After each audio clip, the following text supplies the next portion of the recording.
Welcome back, everybody.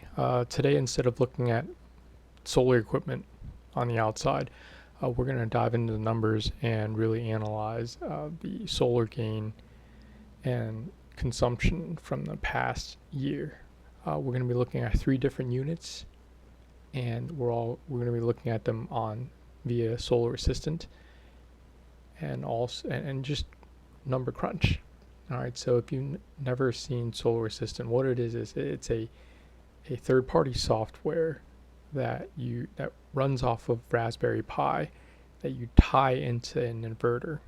And what it does is it extracts the numbers from the inverter and gives you real-time feedback.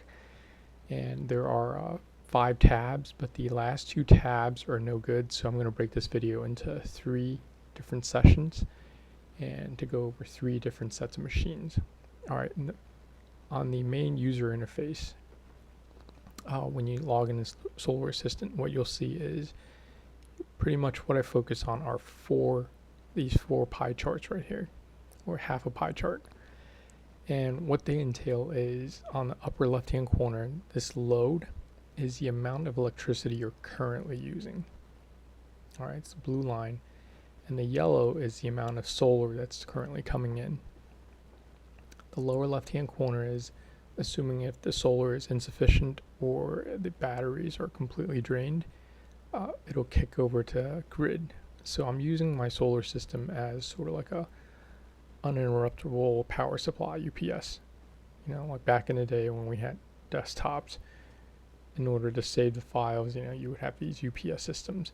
So just think of like a UPS, but for a house. And so this is the grid. Hopefully it doesn't come on too often. And on the lower right, we have the green. It's in green right now, which means the batteries are charging. When the batteries are discharging, this bar will be in red. This middle center of the screen right here displays the kind of consumption over the past 24 hours. And of course, it's an overview, right? And the upper right hand corner of the first screen, we have the battery consumption chart. So, you could see yesterday during the day when there was sun, it was charging, and then over the night it kind of drains. And the AC, I guess, doesn't run as hard at night. So that's why the consumption kind of reduced. And now we're in the morning, so it's charging again. I want to draw your attention to the solar gain chart. When we're coming in with solar, you could tell yesterday afternoon the sun was great. But in the morning there was sun, but there was a lot of clouds in the sky, and this is what the clouds do, when they cover your panels.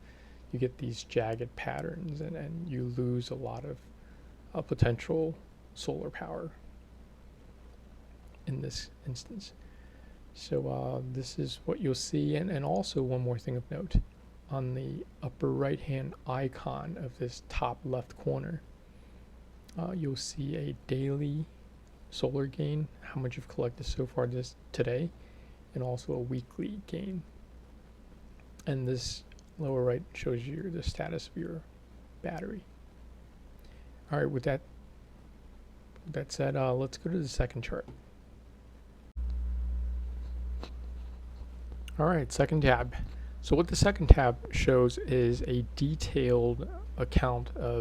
more detailed account of your solar activity. And as you can see on here, the first screen is just the chart but bigger because that's all it's showing. And the nice thing about it is that you could change the time frame, going back as far as your memory can hold on your Raspberry Pi. Now you can see we're on the 2-day view, and it shows you the consumption and collection from yesterday from the day before and yesterday. And I want to kind of put your focus on the day before. You'll notice that at around 1 p.m. in the afternoon, the solar gain completely died. And this is not a result of any equipment malfunction. This is actually a built-in feature where once all your batteries are full, and if you have nothing else to use the solar on, and your load is only a certain amount. So for instance, you could see the load on the house was only 1.5 kilowatts, right? The inverter will kind of throttle itself in terms of solar, regardless of how much sun you've got. It'll throttle itself to only collect enough for you to use. So, when this happened to me the first time, I thought something was wrong with my system and ran outside and wasted a whole bunch of time. So, hopefully this will save you some time and heartache when you're looking at the numbers. And so let's just go down the list here. This is another more detailed battery view, as far as when the batteries are charging and when they're draining. Battery state of charge. I wouldn't rely on this too much for this first system. This is an EG4 6500EX, which is an older platform, and I've found that their state of charge chart is not that great and not that accurate.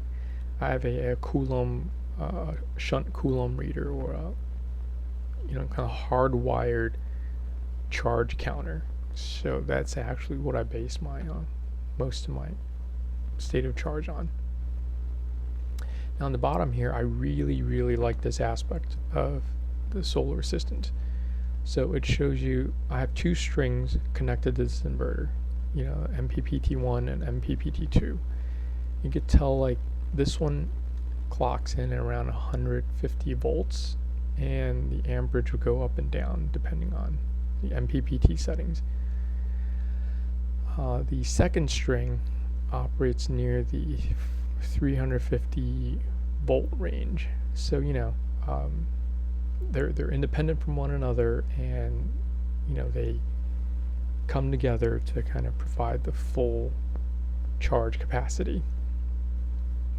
This shows you the power, the power being contributed by string 1, which is around 2000, and string 2, which is closer to 3000. So the string 1, I have cylindras, which are a different system, and for string 2 I just have standard flat panel 400 watts, so that's why they look different. And the advantage of this system is this: I've had 2 failures in this past year, both from fuses blown out, and upon review,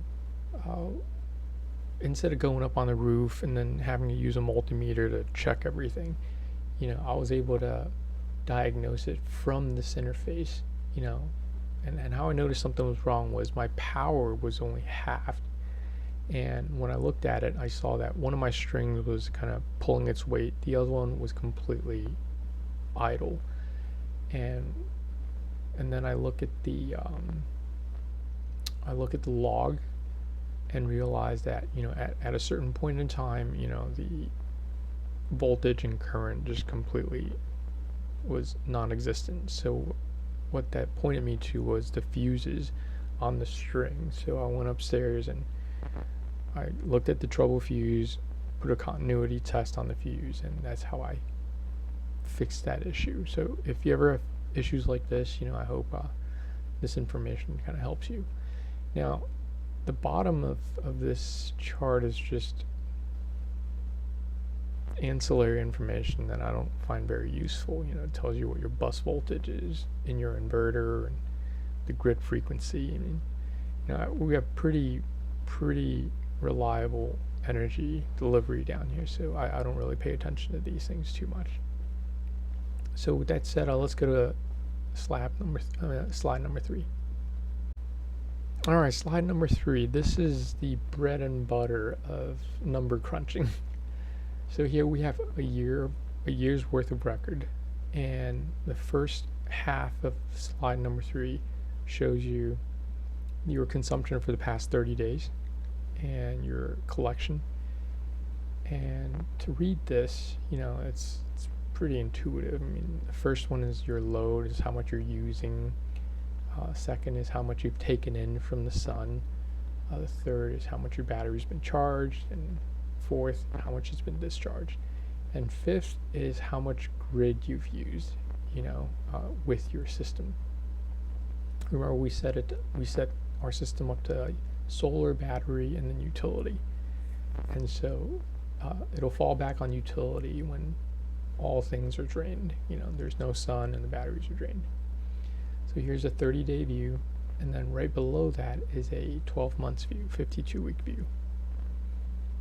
And so as you could see on here, the yellow again stands for the sun, the blue is your actual consumption, and the red is when the grid had to be brought in to kind of supplement your deficit from the sun.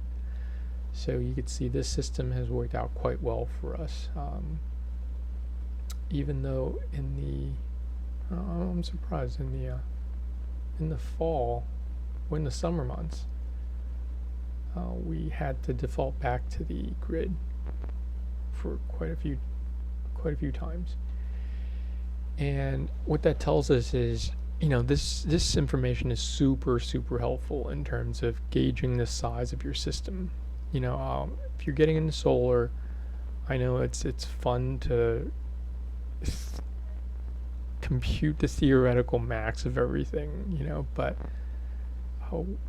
I think it's most helpful to have real world data and then make decisions from there. So based on this, we could tell that our capacity is probably a little underpowered, but we're not that far off from eliminating grid use completely. And we can further dive into this and figure out whether our problem was insufficient solar intake or whether it was like the batteries just draining too quickly. And how we can tell is through these numbers. Like, for instance, the day before yesterday, when we had a full day of sun, but we were only able to utilize half of it because all our battery banks are charged. That tells us if we had more storage capacity, it'll probably be beneficial for our system. So with that said, let's go to a different system and do a side-by-side comparison. Alright, now that we know how to read these graphs, I'm going to pull up 3 equivalent systems that we've built. And, well, not equivalent in terms of capacity, but just equivalent in style. And look at their averages. So I'm going to put a picture of these systems somewhere around here. And this is the original system that started off our project building. This is at my parents' place, and they have 2 strings of solar at a total capacity of around 6,000 watts. And this is what it looks like. I have another system. This is an older system that maxes out with super old panels. These panels are probably coming close to 20 years. I bought them used, and this is also on a 6,000 watt inverter, but the solar gain for this, the total theoretical max, is only 4,000 watts.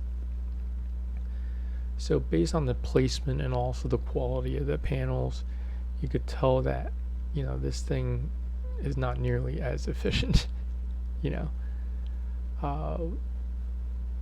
But and also efficiency between systems.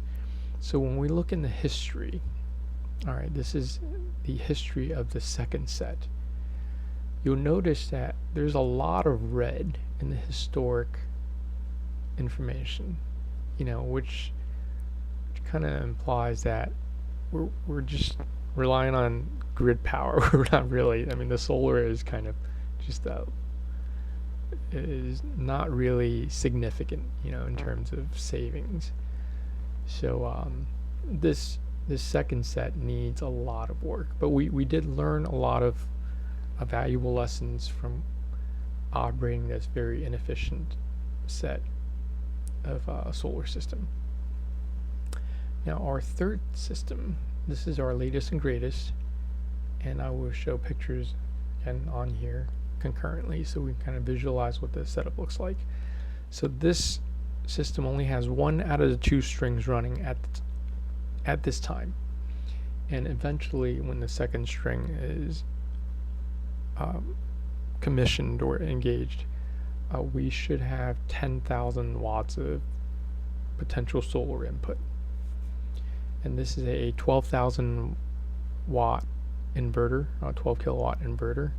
So this is the biggest of all of our systems, and it's the latest, and we're incorporating all the lessons learned from package 1 and 2 and just implementing it on this. And this is not that old. It's only been running for about 2 weeks, and so far the results have been very optimistic. As you can tell, only 1 of the 2 strings is running, and at a 5K theoretical max, it's already kind of like hitting 4K on a regular basis when the sun is good. Furthermore, if we look at the overall analysis, you'll notice that it's pretty much got no grid use, with the exception of when we were starting it up, testing it out that first couple of days. And yeah, so this is our latest and greatest, and I hope in the coming months we'll have better information to show you. Anyway, that is all. I hope these silly videos help you in your solar journey, and if you have any questions, comments, or concerns, feel free to leave them in the comments below. Alright, take care. Bye-bye.